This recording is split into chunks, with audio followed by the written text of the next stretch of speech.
Hi, this is Isabel Florence, and you are listening to You Are Light podcast, a safe space where we talk about mental health and well-being.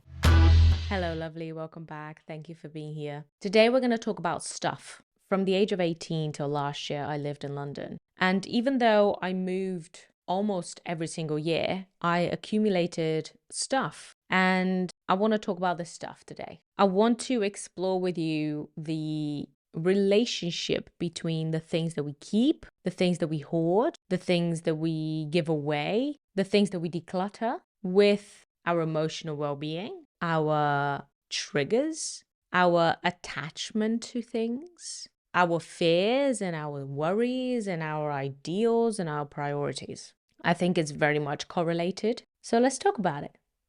It's difficult to understand if I have accumulated too much or too little, because it would mean I would have to compare myself to someone else. And I feel like there's a lot of extremes out there. There are people that have very little and are proud to be the kind of person that doesn't accumulate anything, doesn't have anything that they don't need. And there is people that are happy with buying lots of stuff and keeping lots of stuff, independent of whether it's sentimental or not. So whenever I confront myself with the things that I have, from the times that I had to move and pack everything to the time that I had to put stuff in storage to be able to move country, there is weird feelings going on within me. And I want to explore these feelings. I want to understand where they come from and what they mean.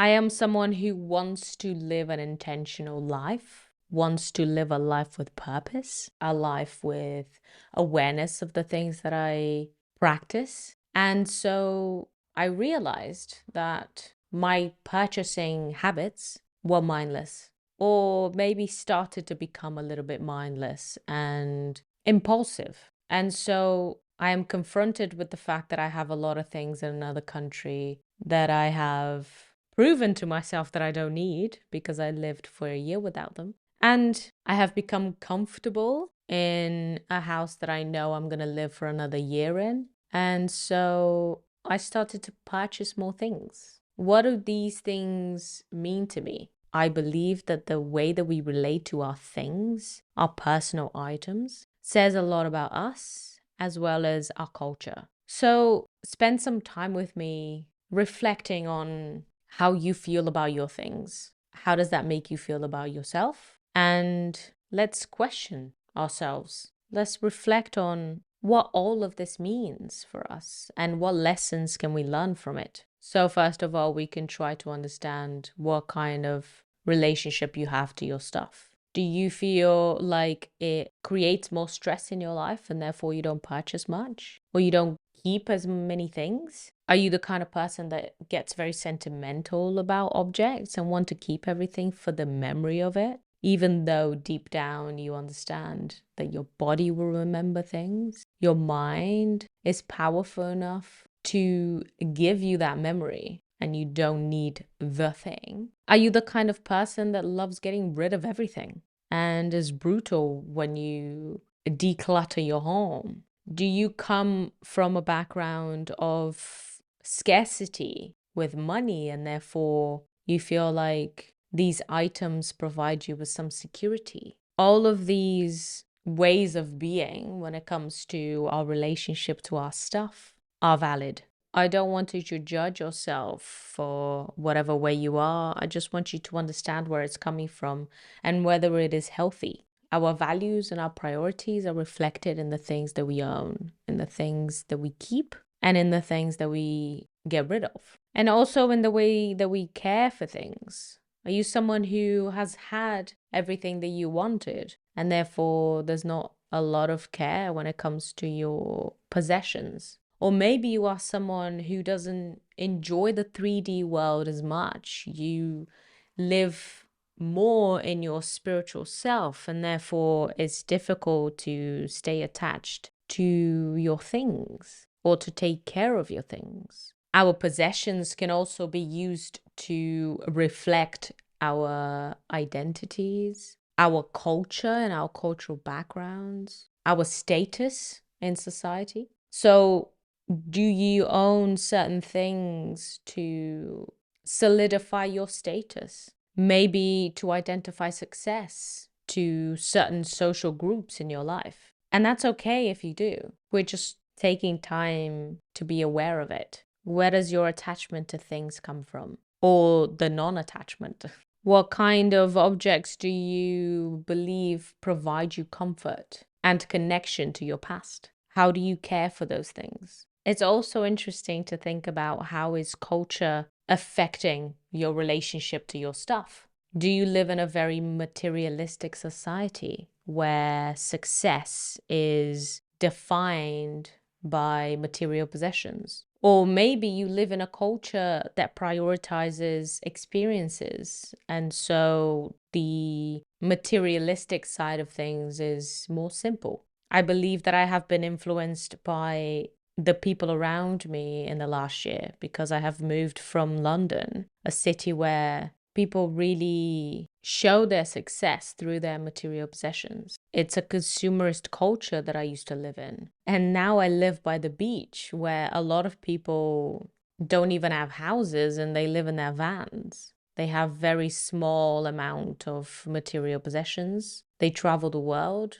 They value surfing and hikes more than a very expensive car. And I have seen people that actually have a lot of money, but have very simple possessions because that's not their priority. And I'm not saying that this is right and that was wrong. They're just very different lifestyles, very different ways of investing your money. Where do you want to invest your money? There's also a growing environmental awareness now that I think keeps us from wanting to shop like crazy because we're aware that these things are not good for the planet. That fast fashion is really detrimental, that quality over quantity is the mindset to have, that sustainability is important. We have seen a huge growth in minimalism in our lifetime because of this. So it can be really interesting to try and understand the culture that we're living in through the way that we relate to material possessions. I'm also very aware that there might be triggers that lead me to buying things. And I want to take more time to refocus my attention from going towards shopping to possibly going towards more mindful activities that will actually deal with the root of the trigger rather than just its superficial nature. So the next time you buy something, consider that you might be bored, you might be stressed, you might be lonely, or you might be influenced by social media. Your shopping habits are more than likely influenced by your emotions and triggered by them. So it's important to bring some awareness to it. There's also probably a interest in feeling in control when it comes to my possessions. I like the idea of having the perfect home, the perfect items, the perfect wardrobe, because I have an inclination towards perfectionism. So it's important for me to be aware of this, to understand that my home is never going to be perfect, that it's never going to be completely tidy all of the time, that this is a need that I have of control when I feel like I am lacking control in other parts of my life. So there's a possibility that this happens to you as well.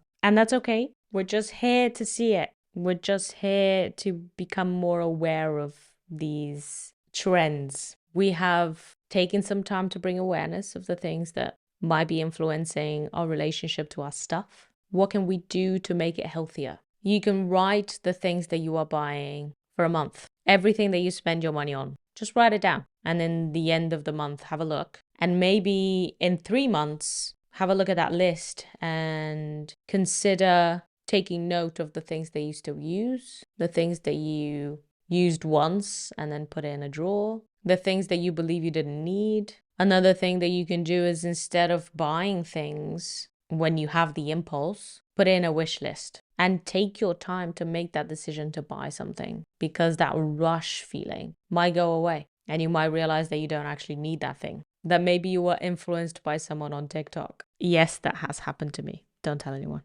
And a challenge that you might want to join me for is a no-buy period of time. So you take some time and you decide what are the things that you are not going to spend money on and you don't. I'm going to do a no-buy month because I want to bring some awareness to all this stuff. The physical stuff and the psychological stuff within that is related to it.